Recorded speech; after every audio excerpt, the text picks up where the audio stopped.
জয় শ্রীকৃষ্ণ নমো তৎসৎ। শ্রীমদ্ ভগবদ্গীতা প্রথম অধ্যায় বিষাদ যোগের 16, 17, 18 শ্লোকটি পাঠ করছি। অনন্ত বিজয়াং রাজা কুন্তিপুত্র যুধিষ্ঠির নকুল সহ দেবাশ্চ সুঘোষ মণিপুষ্পক কাশ্যশ্চ পরমেশ্বরশ্চ শিখণ্ডী চ মহারথ দৃষ্টদ্যুম্ন বিরাটাশ্চ সাত্ত্বকীশ্চ পরাজিতা দ্রুপদো দ্রৌপদেয়াশ্চ সর্বস্ব পৃথিবীপতে সৌভদ্রশ্চ মহাবাহো শঙ্খানদ্যম্ন পিতক পিতক। কুন্তিপুত্র মহারাজ যুধিষ্ঠির অনন্ত বিজয় নামক শঙ্খ বাজালেন।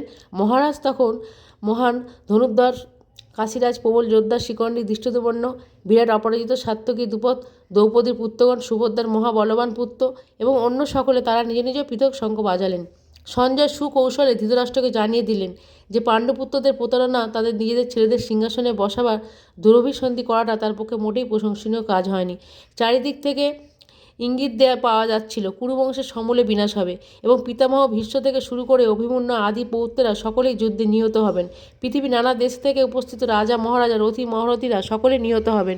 এই বিপর্যয়ের মূল কারণ ছিল মহারাজ ধৃতরাষ্ট্র স্বয়ং, কারণ তার পুত্রদের দুষ্কর্মে তিনি কখনো কোনো বাধা দেননি, উপরন্তু তাদের সব কর্মে দুষ্কর্মে তিনি অনুপ্রেরণা জুগিয়েছিলেন। জয় শ্রীকৃষ্ণ।